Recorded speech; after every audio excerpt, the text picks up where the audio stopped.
Bienvenidos a América Noticias bajo la dirección general de Carlos Vasallo. Estos son los titulares que marcan la agenda informativa de hoy. Rubio redobla la ofensiva. Acusa al régimen de infiltrar una red de espías dentro de Estados Unidos.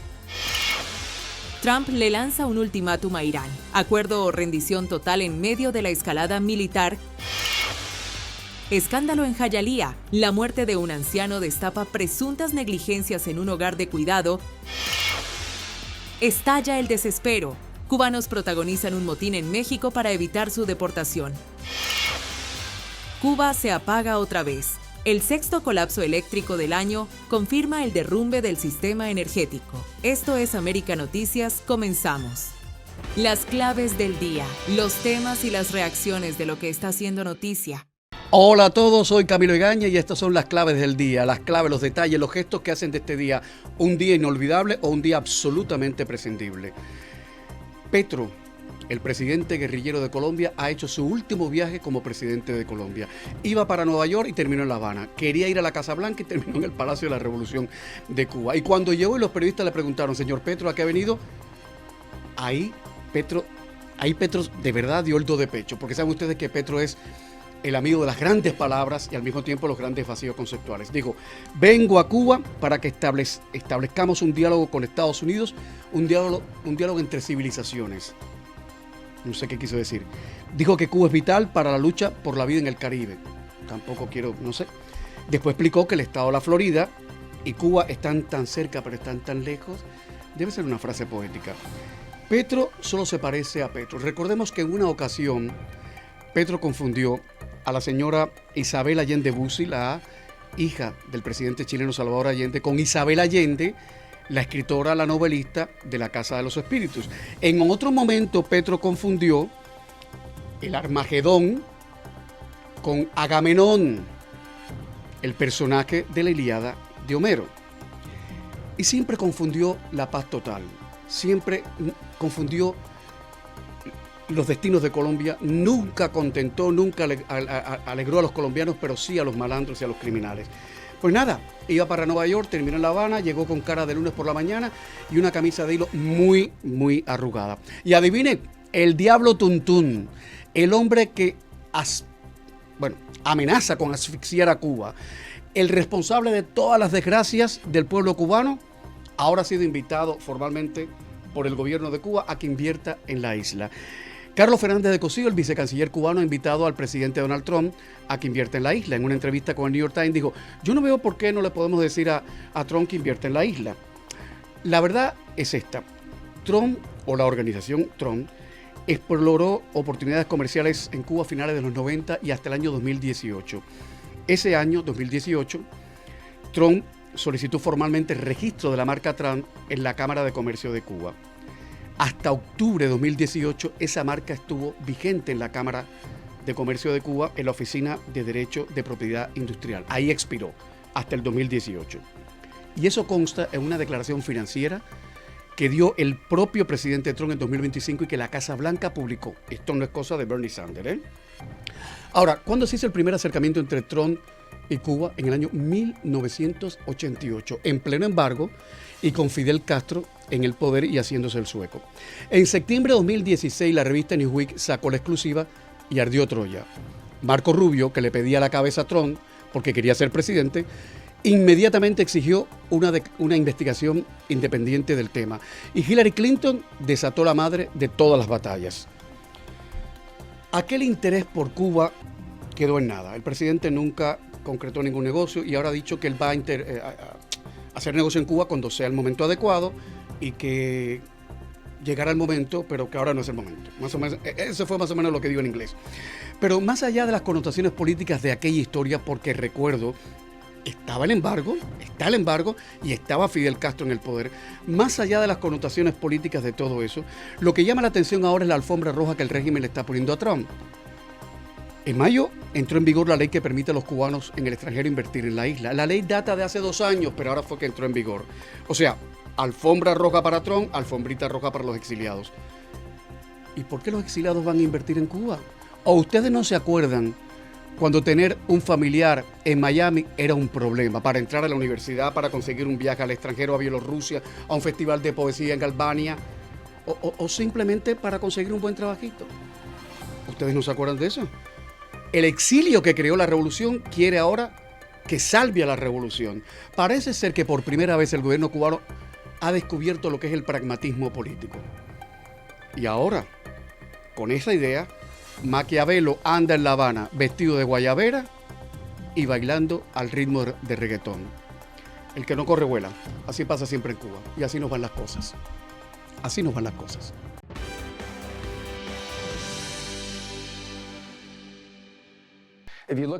Creo que para quienes siguen de cerca el tema de Cuba, esto no es desconocido para nosotros, pero para el estadounidense promedio, Cuba es un país pequeño a 145 kilómetros de nuestras costas, con una población de 9,5 millones de habitantes.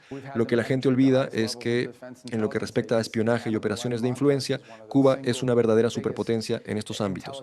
Si analizamos la historia del espionaje en Estados Unidos, Cuba es el único país que ha infiltrado espías en nuestro sistema de forma sistemática. Marco Rubio vuelve a poner al régimen cubano en el centro de la mira, y esta vez lo hace con una de las acusaciones más contundentes lanzadas hasta ahora desde la administración Trump. El secretario de Estado aseguró que Cuba no solo espió a Estados Unidos durante décadas, sino que logró algo que, según él, ningún otro país ha conseguido: infiltrar de manera sistemática agentes dentro del propio aparato del gobierno estadounidense. Las declaraciones fueron realizadas durante una entrevista con Fox News y reafirman la línea que Washington ha venido endureciendo en las últimas semanas contra La Habana. Rubio sostiene que el régimen convirtió el espionaje en una política de Estado y que, pese a ser una isla con menos de 10 millones de habitantes, desarrolló una de las operaciones de inteligencia más efectivas contra Estados Unidos. Para respaldar sus afirmaciones, volvió a citar dos nombres que marcaron la historia de la contrainteligencia norteamericana. El primero, Ana Belén Montes, exanalista de la Agencia de Inteligencia de Defensa, considerada por el FBI como una de las espías que más daño causó a la seguridad nacional al entregar durante años información clasificada al régimen cubano. El segundo, Víctor Manuel Rocha, ex embajador de Estados Unidos, quien admitió haber trabajado clandestinamente para La Habana durante décadas y hoy cumple una condena de prisión, mientras el gobierno estadounidense intenta retirarle también la ciudadanía. Pero Rubio fue mucho más allá. Aseguró que el problema no termina con los espías descubiertos. Según el jefe de la diplomacia estadounidense, el régimen habría construido durante años una red de influencia política e ideológica que se extiende dentro y fuera de Estados Unidos. Rubio vinculó esa estrategia con movimientos radicales, protestas violentas y organizaciones que, según afirmó, han servido para promover campañas de desestabilización en territorio estadounidense y en varios países de América Latina. Aunque durante la entrevista no presentó nuevas pruebas sobre esos señalamientos, dejó claro que la administración Trump considera estas operaciones una amenaza activa para la seguridad nacional. Y ese mensaje, aseguran analistas en Washington, anticipa que la política hacia Cuba seguirá endureciéndose en los próximos meses. Marco Rubio vuelve a colocar el espionaje cubano en el centro del debate y envía un mensaje inequívoco desde Washington. La administración Trump considera que el régimen de La Habana no solo representa un problema para Cuba, sino también una amenaza para la seguridad nacional de Estados Unidos, un discurso que confirma que la confrontación entre ambos gobiernos está lejos de terminar, informó Camilo Lavastilla para América Noticias.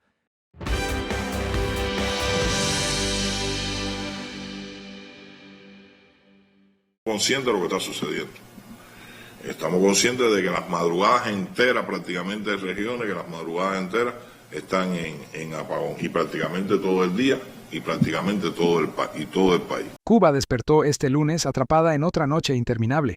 No fue un apagón más. Fue el sexto colapso total del sistema eléctrico nacional en lo que va del año, una señal de que la crisis energética ya dejó de ser una emergencia temporal para convertirse en el nuevo rostro del país. Mientras el régimen insiste en prometer soluciones, la realidad cuenta una historia completamente distinta. Al amanecer, apenas el 14% de los clientes de La Habana había recuperado el servicio eléctrico. Eso significa que más del 85% de la capital seguía completamente a oscuras, sin que las autoridades pudieran explicar cuándo volvería a la normalidad. La Unión Eléctrica confirmó que solo había logrado energizar una pequeña parte de la red, suficiente para restablecer parcialmente el servicio en algunos hospitales y sistemas de bombeo de agua. Pero para millones de cubanos, la oscuridad seguía siendo la única certeza. Lo más preocupante es que este colapso ocurrió apenas un día después de otra gran desconexión que había dejado sin electricidad a buena parte del occidente del país. El sistema ni siquiera había logrado levantarse cuando volvió a desplomarse. Eso demuestra que la infraestructura eléctrica cubana ya no resiste más. Las termoeléctricas envejecidas, la falta de mantenimiento, la escasez de combustible y décadas de abandono han llevado al país a un punto donde cualquier avería termina provocando un efecto dominó que deja a toda la isla en penumbras. Y mientras el sistema se derrumba, también se derrumba la paciencia de los cubanos. No sabemos, imagínate tú, si las termoeléctricas están súper obsoletas, por mucho que las reparen, y es por gusto. Las redes sociales explotaron con mensajes de indignación. Algunos ironizaron preguntando cuándo fue la última vez que el sistema estuvo realmente conectado. Otros compararon el estado de la red eléctrica con un paciente que ha perdido completamente la memoria. Para muchos, el humor se ha convertido en la única forma de sobrevivir a una crisis que parece no tener salida. Pero detrás de las bromas hay una realidad devastadora. Sin electricidad, no funcionan los refrigeradores donde las familias guardan los pocos alimentos que consiguen. Son tantas las horas que toda la comida, la poca que teníamos, que no nos la regalan y bastante cara sale, tuvimos que botarla. Esto es lo que nos queda, miren. Miren, un agua que ni fresca está, miren. Hoy, el régimen vuelve a pedir paciencia, pero cada nuevo apagón deja más claro que las promesas ya no convencen a una población agotada después de años escuchando los mismos anuncios y viendo cómo el país sigue apagándose, literalmente, frente a sus ojos. Porque el problema ya no es únicamente la electricidad, el verdadero apagón es el de un sistema incapaz de ofrecer respuestas, incapaz de garantizar servicios básicos e incapaz de detener el deterioro de un país que parece avanzar, día tras día, hacia un colapso cada vez más profundo. Informó Enrique López para América Noticias.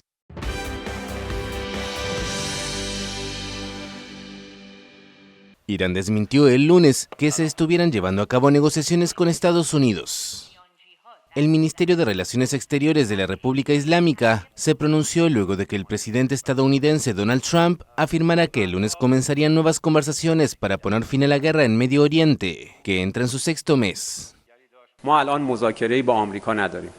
Actualmente no estamos negociando con Estados Unidos. Nuestras negociaciones son con Omán para garantizar el paso por el estrecho de Hormuz.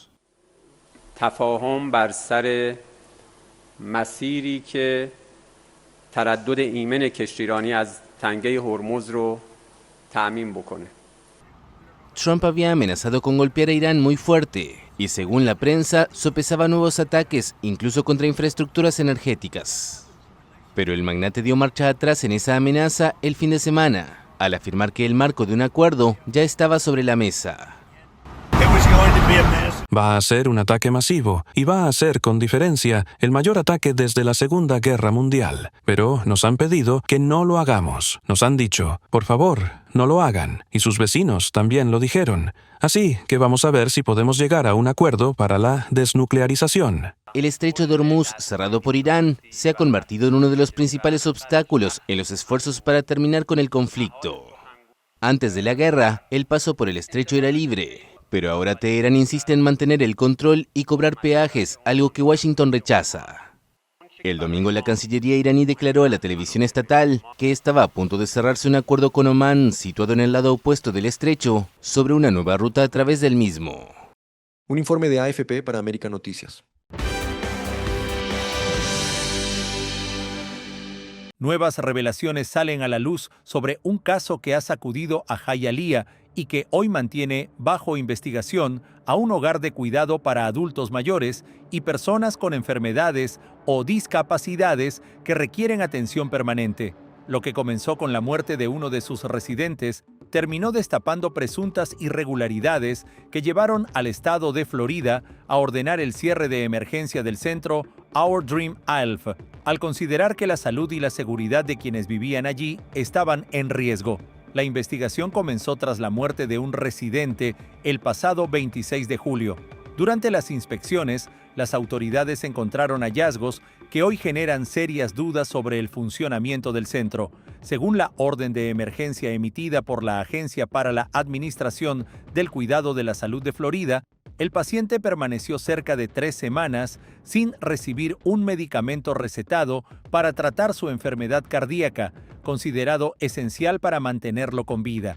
El informe también sostiene que cuando el hombre dejó de respirar, el personal presuntamente no inició maniobras de resucitación, no utilizó un desfibrilador y tampoco llamó de inmediato al 911. Posteriormente fue trasladado a un hospital, donde falleció. Tras ese hecho, inspectores estatales revisaron el hogar y encontraron medicamentos de 19 residentes almacenados en un baño. Algunos llevaban meses sin haber sido administrados, pese a tratarse de tratamientos esenciales para enfermedades crónicas. Además, reportaron expedientes médicos incompletos, documentación presuntamente alterada y fallas en el seguimiento de tratamientos. Otro dato encendió las alarmas. Al momento de la inspección, solo 2 empleadas estaban a cargo de 26 residentes, muchos de ellos con condiciones que requieren supervisión permanente. Las autoridades también documentaron que varios residentes fueron trasladados en distintas ocasiones a hospitales debido presuntamente a que no estaban recibiendo correctamente sus tratamientos. Ante ese panorama, el estado de Florida suspendió de inmediato la licencia de operación y ordenó el cierre del centro, mientras los residentes eran reubicados en otras instalaciones. Paralelamente, el Departamento de Policía de Hialeah mantiene abierta una investigación para determinar si existieron actuaciones u omisiones que puedan derivar en responsabilidades penales. Hasta el momento, no se han realizado arrestos ni se ha divulgado la identidad del residente fallecido. Sin embargo, las autoridades advierten que la investigación continúa.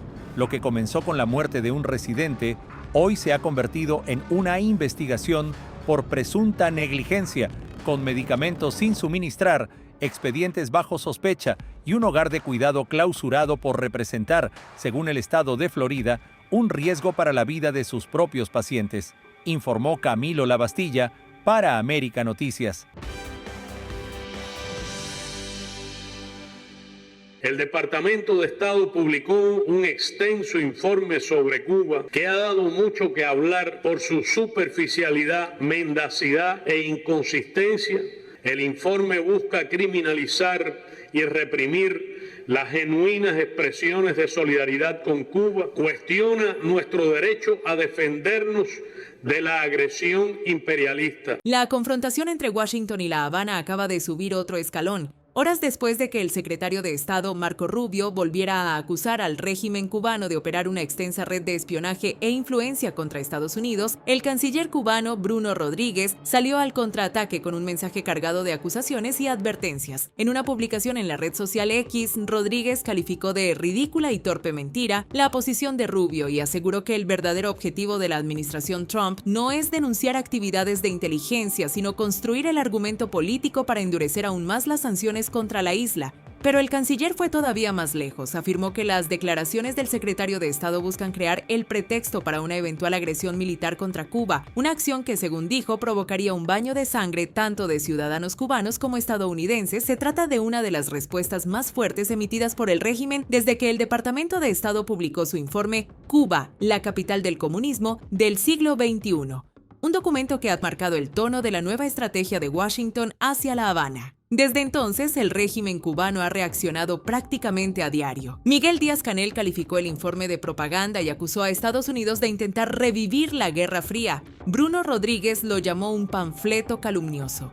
Y ahora ambos insisten en que la Casa Blanca intenta fabricar una amenaza para justificar una escalada política y económica contra el régimen. Sin embargo, la administración Trump mantiene un discurso completamente distinto. En las últimas semanas ha endurecido las sanciones contra empresas vinculadas al aparato militar cubano, ha ampliado las restricciones financieras y ha incrementado la presión diplomática sobre La Habana. Todo eso mientras Marco Rubio insiste en que el régimen no solo representa un problema para el pueblo cubano, sino también un desafío para la seguridad nacional de Estados Unidos. El intercambio de declaraciones refleja un deterioro acelerado de las relaciones entre ambos gobiernos. Expertos recuerdan que pocas veces en los últimos años el enfrentamiento verbal había alcanzado este nivel de intensidad, y el momento tampoco parece casual.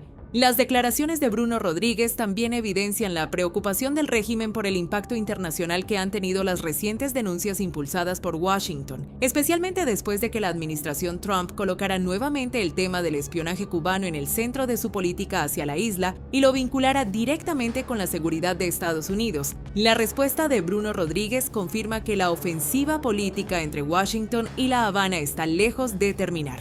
Mientras la administración Trump endurece su discurso y aumenta la presión sobre el régimen, Cuba responde denunciando una supuesta preparación para una agresión.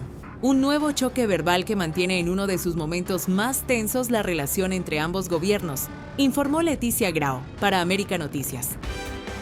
Entre líneas, la noticia detrás de la noticia. Han agotado ya, la gente ya no puede más con esto. Ya esto no va más allá. Ya me he acostumbrado ya a vivir sin luz. A mí lo que me hace falta es irme al país. Lo que sigue a oscuras literalmente es Cuba. Cuba sigue a oscuras. Sexto apagón nacional en lo que va de este año 2026. Esto está ya a punto del colapso entero. Las termoeléctricas rompiéndose una tras de la otra, la falta de petróleo, el supuesto bloqueo o el bloqueo, no sé. Las termoeléctricas están súper obsoletas. Por mucho que las reparen y es por gusto. Un momento que la situación del petróleo, que la situación de no sé qué, yo me parece que aquí faltan muchas cosas que no tienen que ver nada ni con bloqueo, ni con petróleo, ni con nada. Yo que me he visto con la necesidad de utilizar el carbón. La desconexión total comenzó en el día de ayer domingo y ha sumido al país en la más completa oscuridad nuevamente. Este es el sexto en lo que va de año de 2026. Estamos hablando de 9,4 millones de habitantes que han sufrido 6 apagones ya en lo que va de este año, apagones generalizados. El régimen no tiene respuestas y sigue tratando de culpar a los Estados Unidos, al embargo, al cerco petrolero, a lo que está ocurriendo. Sin embargo, expertos señalan y documentan que las causas son estructurales. Hablamos ahí de antigüedad, falta de mantenimiento de las termoeléctricas y la escasez crónica de combustible. Esto es algo que viene de décadas, de años, y ese es el resultado de lo que está ocurriendo hoy día. Una red frágil que es incapaz de soportar cambios bruscos, ¿no?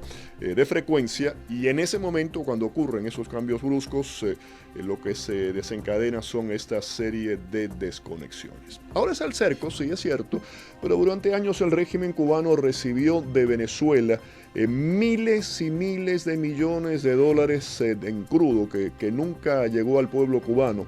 Buques que partían, eso está documentado, partían desde Venezuela rumbo a puertos cubanos, pero que nunca llegaban, ¿no? A pesar de la crisis que había.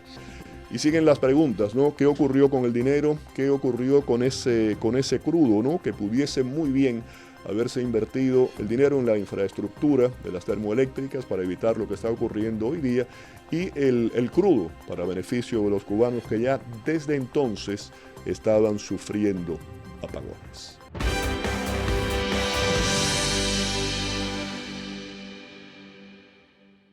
Las autoridades sanitarias de Florida encendieron las alarmas. El Departamento de Salud confirmó este lunes que una persona contrajo dengue dentro del propio condado de Miami-Dade, un caso de transmisión local que activó de inmediato los protocolos de vigilancia, prevención y control del mosquito transmisor. La noticia preocupa porque no se trata de un viajero infectado en el extranjero. En este caso, el contagio ocurrió en Miami-Dade, lo que significa que un mosquito Aedes aegypti, portador del virus, picó a una persona dentro del condado. Ante este escenario, las brigadas de control de mosquitos intensificaron las inspecciones y fumigaciones en las zonas donde pudo haberse producido la transmisión. El dengue suele comenzar con fiebre alta, intensos dolores musculares y articulares, fuerte dolor de cabeza, cansancio extremo y en algunos pacientes una erupción en la piel. Los síntomas aparecen generalmente dentro de las 2 semanas posteriores a la picadura y pueden prolongarse entre 4 y 7 días. Aunque la mayoría de los pacientes se recupera, algunos desarrollan complicaciones graves que requieren hospitalización.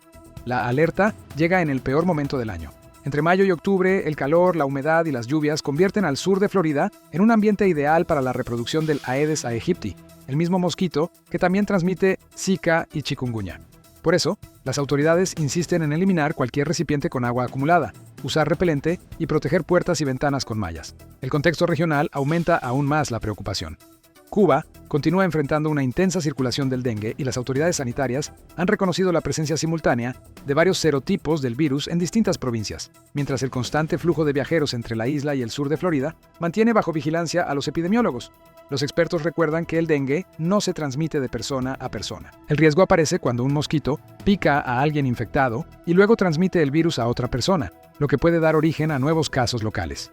Por ahora, las autoridades no han informado de un brote, pero sí piden a los residentes mantenerse atentos a cualquier síntoma, evitar las picaduras y reportar acumulaciones de mosquitos para impedir que un caso aislado se convierta en un problema mayor, informó Enrique López para América Noticias.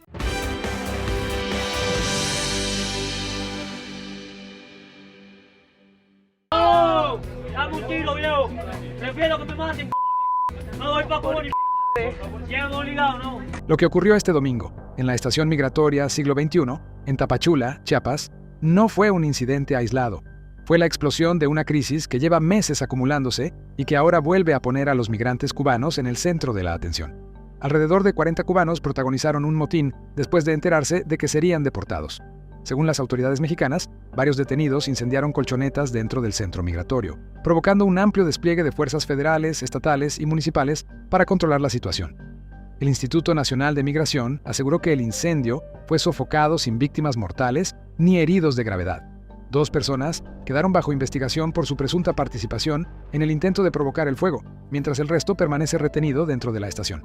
Pero detrás de esas imágenes hay una historia mucho más grande. Miles de cubanos permanecen atrapados en México tras el endurecimiento de las políticas migratorias de Estados Unidos. Muchos fueron detenidos al no poder acreditar una estancia legal, y otros fueron enviados desde territorio estadounidense a México, mientras esperan una definición sobre sus casos. El problema es que muchos de ellos no pueden regresar a Cuba, tampoco tienen autorización para entrar a Estados Unidos, y los procesos de asilo en México pueden extenderse durante más de un año. Ese vacío legal ha creado un verdadero limbo migratorio. Personas que dejaron Cuba buscando una oportunidad ahora enfrentan dificultades para conseguir empleo formal, acceder a recursos básicos y mantenerse mientras esperan una respuesta sobre su futuro. La tensión en Tapachula viene creciendo desde hace meses. Durante este año se han registrado protestas, marchas y caravanas de migrantes cubanos exigiendo documentos y una solución definitiva a su situación. Organizaciones civiles incluso han denunciado que miles sobreviven gracias a redes de apoyo, mientras las instituciones enfrentan dificultades para responder al creciente número de solicitantes. En diferentes momentos se han reportado enfrentamientos con autoridades, daños a instalaciones, intentos de fuga y protestas que han obligado a movilizar importantes dispositivos de seguridad. Organizaciones defensoras de derechos humanos sostienen que muchos de estos episodios reflejan la desesperación de personas que sienten que ya no tienen alternativas. Las autoridades, por su parte, insisten en que deben garantizar el orden y hacer cumplir la ley. El episodio también revive el recuerdo de la tragedia ocurrida en marzo de 2023 en otra estación migratoria mexicana, donde un incendio dejó 40 migrantes muertos. Aquel caso todavía pesa sobre el sistema migratorio del país y mantiene bajo escrutinio las condiciones de estos centros. Ahora queda una pregunta clave. ¿Qué pasará con los cubanos involucrados en el motín? Las autoridades mexicanas todavía no han confirmado si serán deportados de inmediato o si sus expedientes migratorios serán revisados tras lo ocurrido. Esa decisión podría marcar el futuro de este grupo y enviar una señal al resto de los miles de cubanos que permanecen varados en la frontera sur de México. Lo ocurrido en Tapachula podría ser apenas una advertencia de lo que está por venir si no aparece una solución para miles de migrantes atrapados entre 3 fronteras: la de México, la de Estados Unidos y la de un regreso a Cuba que muchos aseguran ya no es una opción. Informó Enrique López para América Noticias.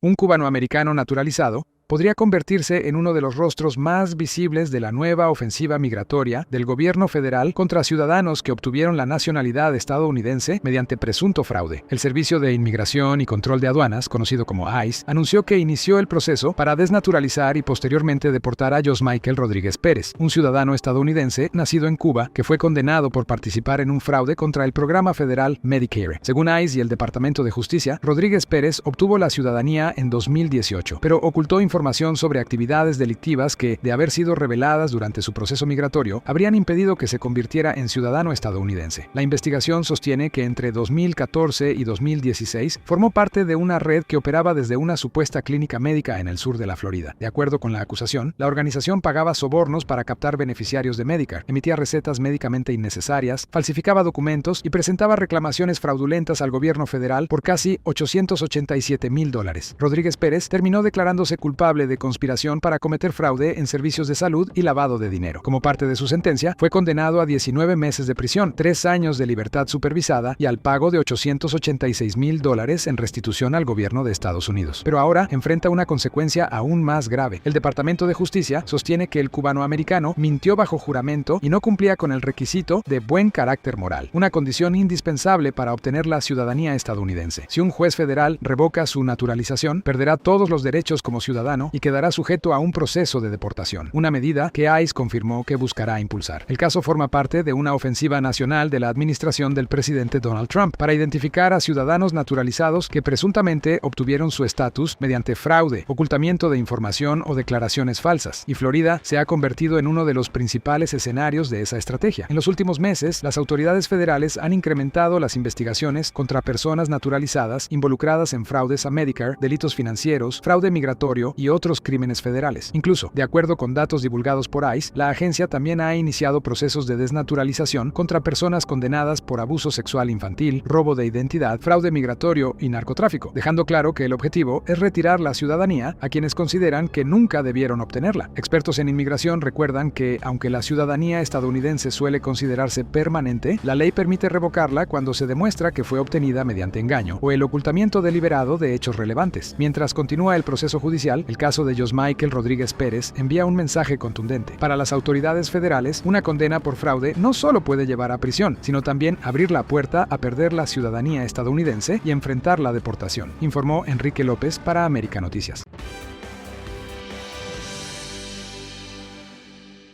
En medio de la peor crisis económica que ha enfrentado el país en décadas, el régimen cubano comenzó a implementar el paquete de reformas aprobado por la Asamblea Nacional.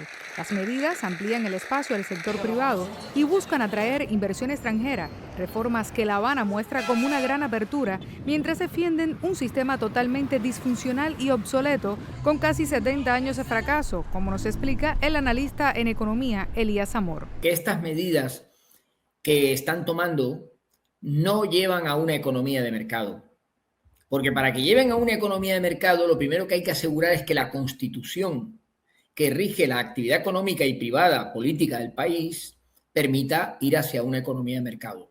Y la Constitución cubana del 2019 es una constitución marxista-leninista. Entre los cambios más importantes anunciados están una mayor participación de empresas privadas en el turismo, la flexibilización para importar y comercializar combustibles y medicamentos, nuevas facilidades para la inversión extranjera y modificaciones en la agricultura, incluyendo el uso de tierras. Además, algunas actividades que durante años estuvieron reservadas al Estado comenzarán a abrirse de forma gradual.